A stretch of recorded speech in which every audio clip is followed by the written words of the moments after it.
Assalamualaikum warahmatullahi wabarakatuh. Saya Rina Endang Sulistiawati, mahasiswi Pasca Sarjana Pendidikan Dasar Universitas Terbuka dengan NIM 501312725. Nah, kali ini pada diskusi 6 saya akan membahas tentang gender dalam pendidikan dasar. Yuk disimak ya.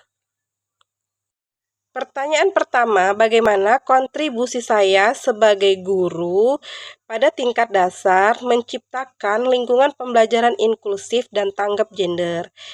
Yang saya lakukan pertama kali yaitu adalah memberikan perlakuan yang adil dan setara kepada semua siswa tanpa memandang jenis kelamin.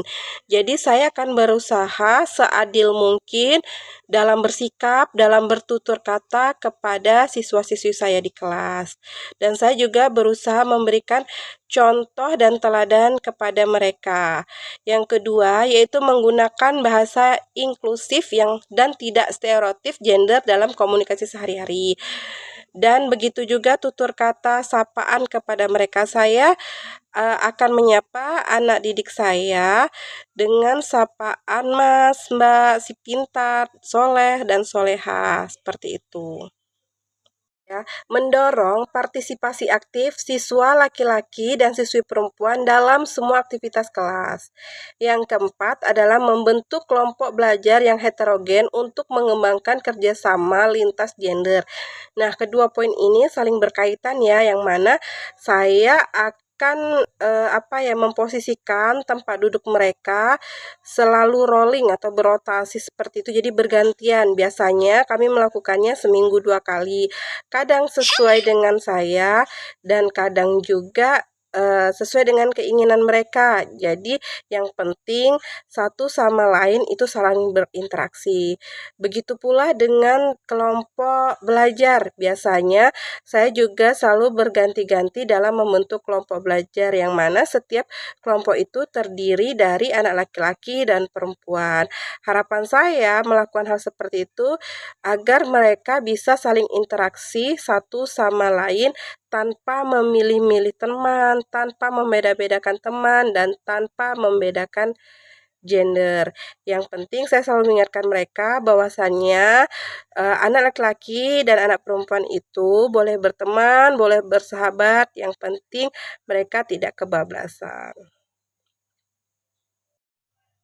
Yang kelima, yaitu menjadi teladan dalam menghargai perbedaan dan menghindari perilaku diskriminatif. Nah, di sini saya juga menyampaikan ke anak-anak bahwasannya kita tidak boleh berlaku seenaknya dengan orang lain, baik itu laki-laki maupun perempuan, apalagi sampai membuli. Jadi membuli itu bisa lewat dari perkataan, bisa lewat dari sikap. Nah, itu kita harus diwanti-wanti sejak dini. Nah, kemudian yang poin keenam, melakukan refleksi diri secara berkala terkait sikap dan praktek pengajaran yang mungkin mengandung bias gender. Setiap selesai pembelajaran, saya itu menanyakan sama anak-anak bagaimana pembelajaran hari ini, apa yang materi bisa disimpulkan, terus bagaimana dengan kelompok belajar kalian. Semisal tidak berkelompok, bagaimana dengan teman-teman di sebelah kiri dan kanan serta belakang kalian. Nah, biasanya mereka berkomentar, macam-macam komentar mereka. Disitulah kita belajar mengenalkan kepada anak didik kita tentang hidup bertetangga, tentang hidup sosial, bahwa kita harus peduli dengan lingkungan sekitar kita. Kemudian yang terakhir yaitu mengadakan diskusi terbuka tentang kesetaraan dan peran gender yang sehat di kelas. Nah, ini juga bisa dilakukan dengan anak-anak atau dengan pertemuan wali murid ketika saat mengambil rapot ataupun ada pertemuan-pertemuan tertentu. Di sini kita juga harus mengenalkan kepada Bapak Ibu wali murid kita pentingnya tentang pengenalan gender. Jadi anak-anak itu boleh berteman dengan siapapun, dengan lawan jenis boleh, asalkan anak-anak kita itu tetap diarahkan untuk berperilaku sopan kepada sesama, terutama kepada lawan jenis. Jangan sampai terjadi hal-hal yang tidak kita inginkan. Pertanyaan selanjutnya yaitu bagaimana strategi konkret untuk mempromosikan kesetaraan gender dan mendeteksi serta menghadapi diskriminasi gender. Yang pertama saya lakukan adalah mengintegrasikan materi pembelajaran tentang kesetaraan gender dan keberagaman dalam kurikulum. Kemudian yang kedua, membuat aturan kelas yang menegaskan larangan diskriminasi dan pelecehan berbasis gender. Yang ketiga, menggunakan metode pembelajaran yang mendorong empati dan penghargaan terhadap perbedaan. Seperti pada cuplikan gambar saya berikan, itu adalah salah satu bentuk integrasi pembelajaran di kelas saya. Bahwasannya anak laki-laki itu boleh mengerjakan pekerjaan membuat jus, menggoreng telur, memasak air, menyapu, mengepel. Nah, kebetulan yang saya miliki hanyalah gambar mereka memotong buah, mencuci buah, dan membuat jus secara bersama-sama. Kemudian terkait dengan aturan di kelas juga sama, piket kelas, aturan kelas juga berlaku untuk semuanya, baik anak laki-laki maupun perempuan. Begitu juga saat pembelajaran, bahwa kita harus saling peduli dengan teman kita. Yang tidak bisa, maka harus kita bantu.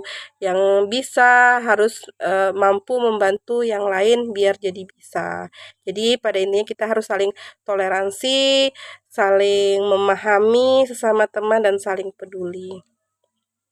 Libatkan orang tua dan komunitas dalam kampanye kesetaraan gender. Poin lagi selanjutnya itu menggunakan media dan cerita yang menampilkan tokoh dari berbagai gender dengan peran positif. Selanjutnya yaitu mengadakan pelatihan dan workshop bagi guru dan siswa tentang kesadaran gender dan inklusivitas.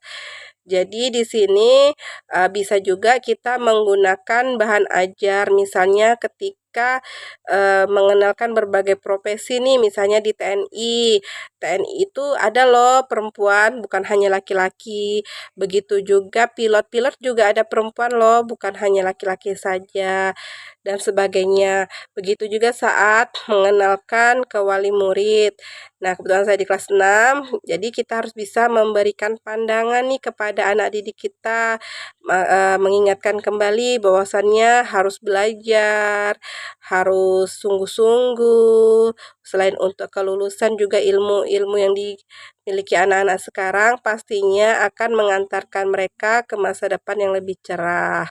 Seperti itu. Jadi kita juga yang kalau untuk workshop itu memang belum pernah ya dilakukan di sekolah untuk terkait gender, tetapi kalau inklusif yaitu terkait dengan anak-anak berkebutuhan khusus itu sudah pernah kami lakukan workshop di sekolah dan komite sekolah serta Bapak Ibu wali murid tertentu.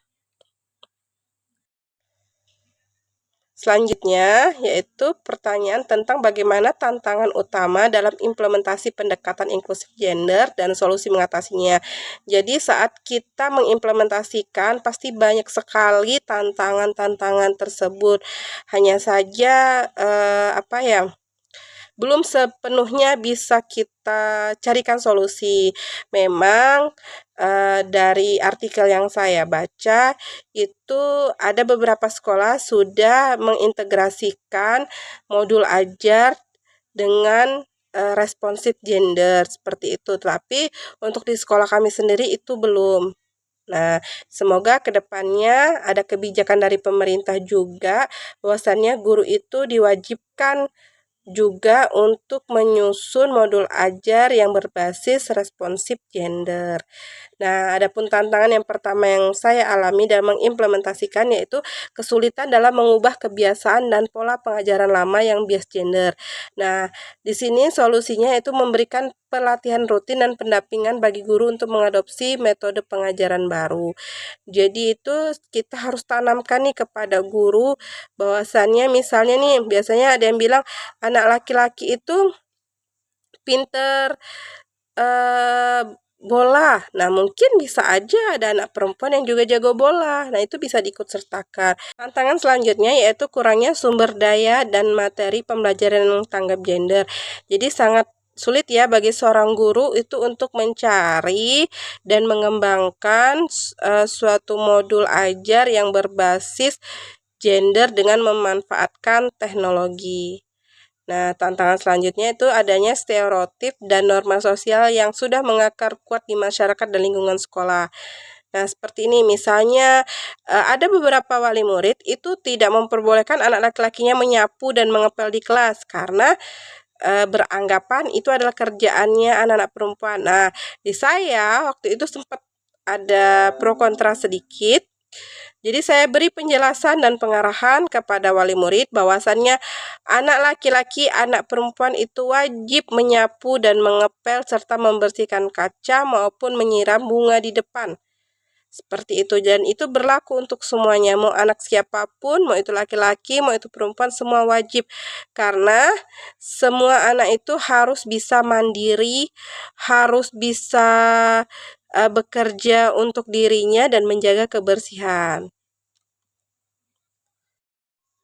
Nah, solusinya yaitu tadi kita memberlakukan edukasi berkelanjutan dan dialog terbuka dengan Bapak Ibu wali murid ya. Nah, tantangan berikutnya yaitu kurangnya dukungan kebijakan yang jelas dari sekolah maupun pemerintah.